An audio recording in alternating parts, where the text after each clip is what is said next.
घड़ी पहनी आप लोगों ने? समय हो गया। आपका हुआ हो ना हुआ, पर पीसी जैन साहब एक बालक का समय हो गया। मंदिर के पीछे एक बालक भगवान के दर्शन करते हुए लौट रहा था और उसका शायद समय हो गया था मिथ्यात्व को दूर करने का और सम्यक की प्रतिमूर्ति मुनि विशुद्ध सागर एक वृक्ष के नीचे मंदिर के पीछे उस बालक को देखते हैं। और जैसे ही बालक की दृष्टि मुनिराज के उस कंचनमयी काया पर पड़ती है, जो अनादि का मिथ्यात भीतर बैठा था,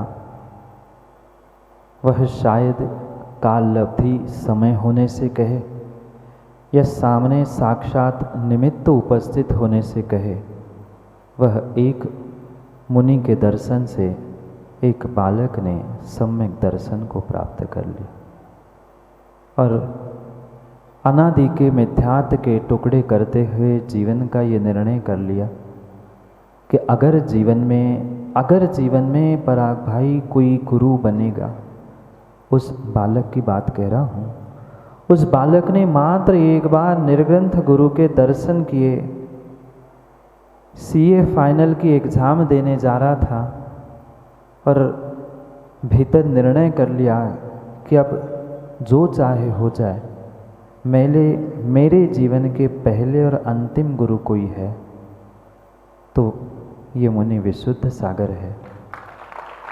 और उन मुनि विशुद्ध सागर की ही ये कृपा, अनुकंपा, आशीर्वाद है कि आज वह बालक लौकिक पढ़ाई को छोड़कर आगम की पढ़ाई और आगम की चर्या को प्राप्त करते हुए आपके सामने उस गुरु के ही उपकारों का वर्णन करने के लिए बैठा। शायद लखनऊ वालों ने तो बहुत कम समय आचार्य भगवंत को देखा होगा, उनकी करीब से चर्या को महसूस करने का पुरुषार्थ किया होगा, पर कई सारे ऐसे जीव यहाँ हैं जिन्होंने महीनों और वर्षों उनके दर्शन, उनकी चर्या और उनकी सेवा करने का प्रयास किया।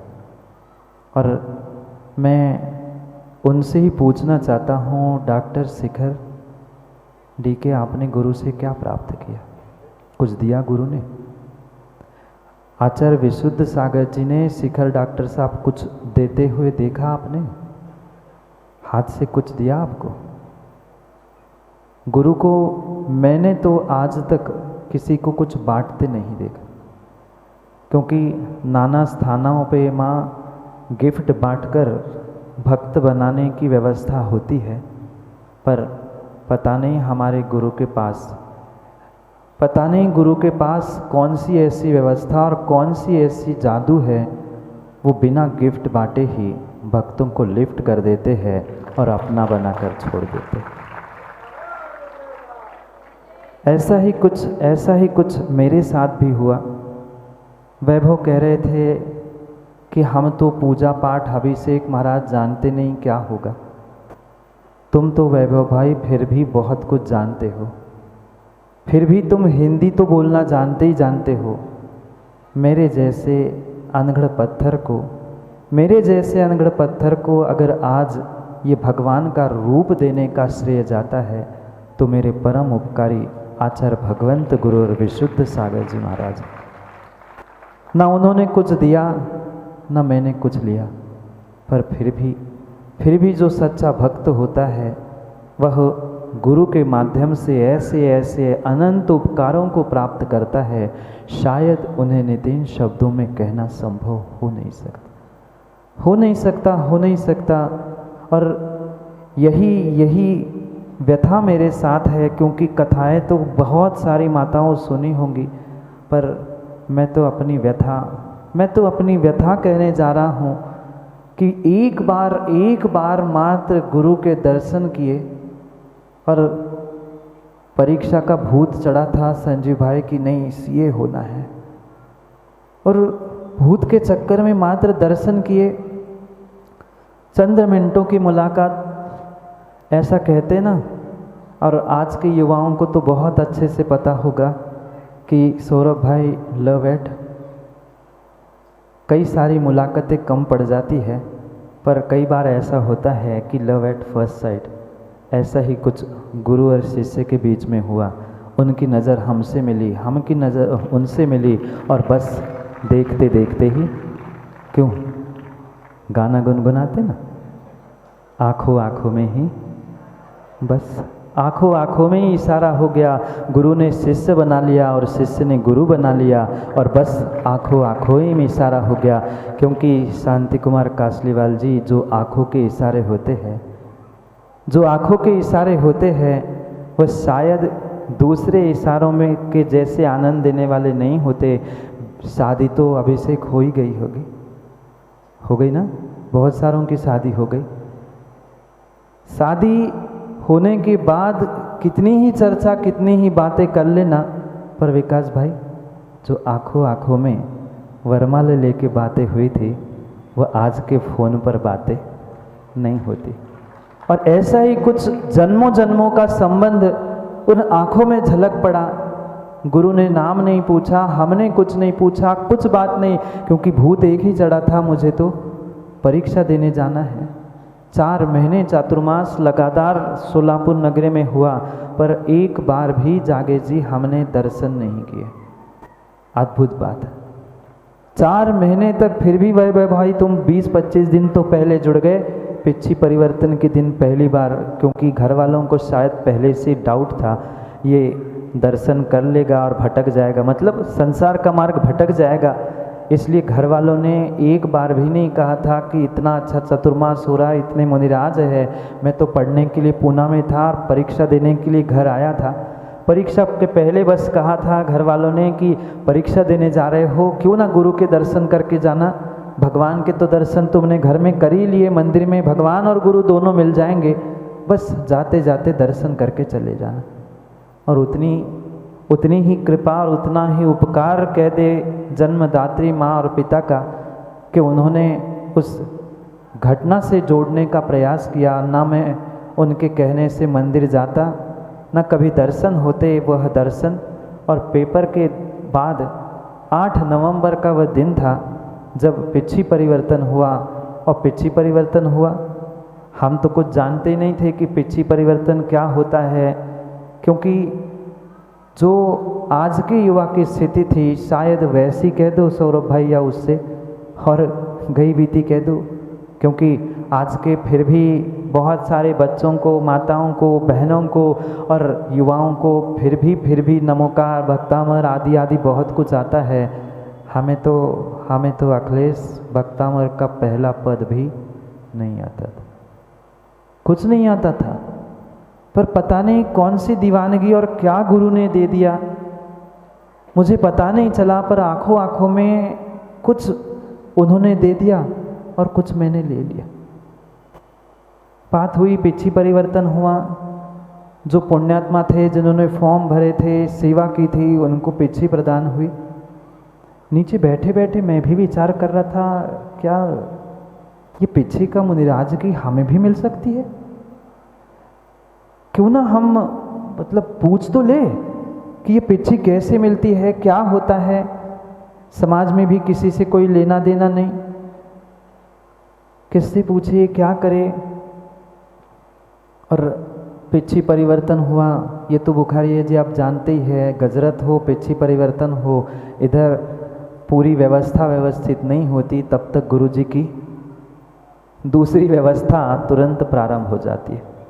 यहाँ पिछी परिवर्तन हुआ, आचार्य मतलब मुनिश्री थे, पिछी परिवर्तन हुआ और मन से उतरकर सीधे विहार गए। मन में भीतर लग रहा था बात तो करनी है, पर पहुँचे कैसे? पहुँचे कैसे? अभी तो फिर भी मुश्किल से कोई पहुँच पाता है वो तब, और महाराष्ट्र का स्थान था, समय बहुत पुराना था।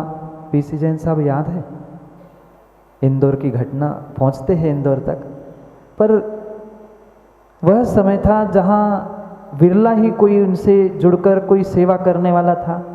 और हमने भी सोचा क्यों ना हम जाके बात करें, पर जैसे अभी व्याज स्तुति प्रणत सागर जी कर रहे थे, अच्छा ही तो बता रहे थे, पर थोड़ा सा संभल कर स्तुति व्याज रूप चल रही थी। मैंने भी सोचा बड़े महाराज है, बड़े महाराज से कैसे बात की जाए, पता नहीं भी नाराज ना हो जाए, क्या नहीं हो जाए। साथ में शुल्लक जी थे, भैया जी थे, जैसे तैसे तो सिफारिश लगाकर पहुंच गए और गुरुजी से निवेदन करने का मौका ही खोज रहे थे। एक दिन गया, 2 दिन, 4 दिन, क्योंकि बड़े महाराज से बात करना, बाकी 3 शुल्लक थे, एक भैया जी थे और एक मुनिदास थे। अब उनसे बात करे ना करे, सोचते सोचते, निर्णय करते करते, मन पक्का करते करते 4 दिन निकल गए।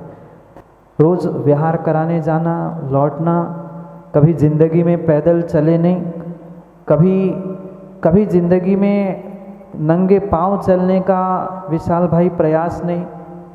और पता नहीं क्या गुरु की दीवानगी थी, जो भी था, विहार करते गए। और चौथे दिन एक स्थान है पास में ही सोलापुर के, और अतिशय क्षेत्र पहुंच गए। सुबह का समय था, विहार करके जैसे ही मुनिराज वहाँ पहुँचे, विहार करके हम भी साथ में पहुँचे।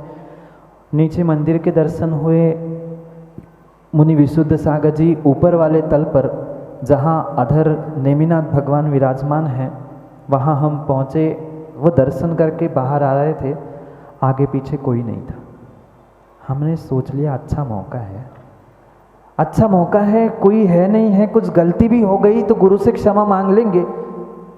और दूसरा कोई होता है, क्योंकि गुरु से उतना डर नहीं लगता माताओं जितना समाज के लोगों से डर लगता है। क्यों? डर गुरु से कम लगता है, पर आसपास के जो ठेकेदार होते हैं उनसे डर लगता है, भैया वे ठोक ना दे, क्योंकि ठेकेदारों का काम ही ठोकना होता है। डर सबसे ज़्यादा उनसे लगता है। हमने सोचा आगे कोई नहीं है, ना शुल्लक, ना भैया जी, ना कोई नेता, अपन बात तो अपनी रख ही दे। सीढ़ी उतर रहे थे और उतरते उतरते मैंने हाथ जोड़कर निवेदन किया कि गुरुजी, कुछ दिन पहले वो सोलापुर में पिछी परिवर्तन हुआ और हमारी भी भावना है कि हमें भी कभी पुरानी पिछी किसी की, आपकी या किसी की तो मिल जाए, हमें भी सौभाग्य मिल जाए। हम जानते नहीं हैं कि कैसे क्या करना होता है, क्या नहीं करना होता है। गुरु ने ऊपर से नीचे तक देखा, नीचे से ऊपर तक 3 बार देखा। मुझे लगा अब कुछ पक्के में सुनने मिलेगा। मैं तो सहमा सा रह गया, पता नहीं अब क्या सुनने मिलेगा। कि मैं तो यही सोच रहा था कि यही कहेंगे शकल तो देखा हो, पिछी की इच्छा कर रहे, ऐसा कुछ मैं एक्सपेक्ट कर रहा था कि स्वाभाविक सी बात है, ऐसे ऊपर नीचे देख रहे थे। मुझे तो यही लगा कि पक्का आज यही कहेंगे, पहले शकल देखा फिर पिछी की प्राप्त करने की बात करना। जैसे 3 बार देखा, मुख से शब्द तुरंत निकल पड़ा, ज्ञानी तू पुरानी इच्छा चाहता है, तो चाहे तो मैं तुम्हें नई पिच्ची भी दे सकता हूँ, तो विचार करना। मेरे तो पैरों तले जमीन खिसक गई। मैं चाह क्या रहा था और गुरु अपने मुख से कहते पुरानी क्या करेगा, तू चाहे तो मैं नई पिच्ची दे दूँ। उतने में पहुँच गए ठेकेदार, बात मुलाकात समाप्त हो गई। आहार हुआ, पुनः विहार होता रहा, पढ़ाई भी चल रही थी, पुणे में जॉब भी चल रहा था। कितने और कितनों को तो अविचल हमने जीते जी मार डाला, और जो पहुंच चुके थे उनको तो पहले ही पहुंचा दिया। अब गुरु के विहार में जाना था, बॉस छुट्टी दे नहीं रहा था। अब कितनों को तो ज़बरदस्ती अस्पताल पहुंचाया, जो पहले ही पहुंच चुके थे दोबारा उनको पहुंचा दिया। वो नानी चली गई, अब वो चाचा बीमार है, उनके लिए अस्पताल। अब छुट्टी कौन दे रहा? सैटरडे संडे भले ही छुट्टी थी, पर सैटरडे तो वर्किंग डे, कैसे छुट्टी मिलती है? झूठ बोला, लगाई एप्लीकेशन, उठाई गाड़ी, पहुंच गए। 200 400 किलोमीटर गिरीश भाई वह बाइक से दौड़ते थे मात्र गुरु का विहार करने के लिए। और वह गुरु का विहार, वह गुरु का सानिध्य, पता नहीं जो जीवन के जो अनमोल क्षण उस युवा अवस्था के थे, गुरु के असीम वात्सल्य और अनुकंपा से मैंने तो बहुत कुछ प्राप्त कर लिया। मैं शिखर जी से पूछ रहा था, आपने क्या प्राप्त किया? मैंने तो आज तक लगभग 16 वर्ष 15 वर्ष मुनि दीक्षा के और उसके पहले के 2-3 वर्ष गुरु से जुड़ा हूँ, मैंने तो कुछ देते लेते नहीं देखा। चंद पंक्तियों के साथ भावों को कहता हूँ, जो सहज गुरु को देखकर उस समय निकले होंगे, लिखे भले ही बाद में हैं, पर वह शब्द और वह भावना तब मैंने समझी थी। नहीं देखा देते तुमको, नहीं देखा देते तुमको, फिर भी झोली तू भरता है। नहीं देखा देते तुमको, फिर भी झोली तू भरता है। नहीं देखा लेख तुझको, फिर भी दुख दूर करता है। नहीं देखा लेते तुझको, फिर भी दुख दूर करता है। नहीं मैं जानता हूँ कि कैसी जादू तेरे दर्शन की, नहीं मैं जानता हूँ कि कैसी जादू तेरे भक्ति की। बिना देते बिना लेते, बिना लेते बिना देते, भक्त भव पार करता है। भक्त भव पार करता है, भक्त भव पार करता है। न गुरु ने पुरानी पीछे दी, न कुछ दिया, पर चंद बातों से ही इस भक्त का नई पीछे देकर भव पार कर दिया। न दिया न लिया, पर सब कुछ काम कर दिया। कैसी जादू और कैसा चुंबक गुरु के पास है पता नहीं है। वह गुरु के उपकारों की श्रृंखला प्रारंभ हुई। गुरु का पल पल पग पग मार्गदर्शन मिलता रहा। बिहार में वो भी दिन हमने देखे। आज तो ऐसे दिन आपने देखे होंगे कि गुरु का कमंडल पकड़ने के लिए आजकल नहीं मिलता।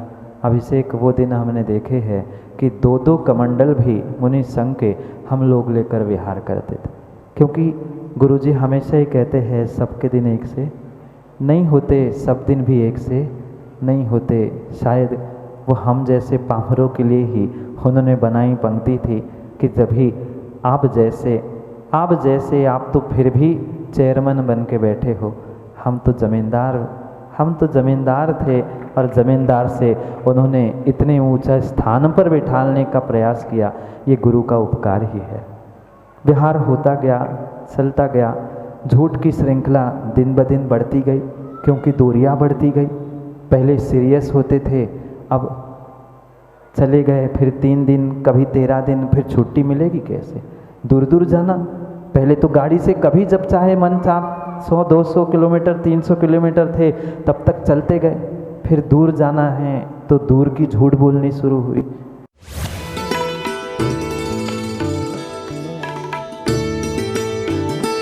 परम पूज्य आचार्य श्री 108 सन्मति सागर जी महाराज एवं परम पूज्य आचार्य श्री 108 पुष्पदंत सागर जी महाराज के मंगल आशीर्वाद से उत्तराखंड की पुण्य भूमि नैनीताल स्थित श्री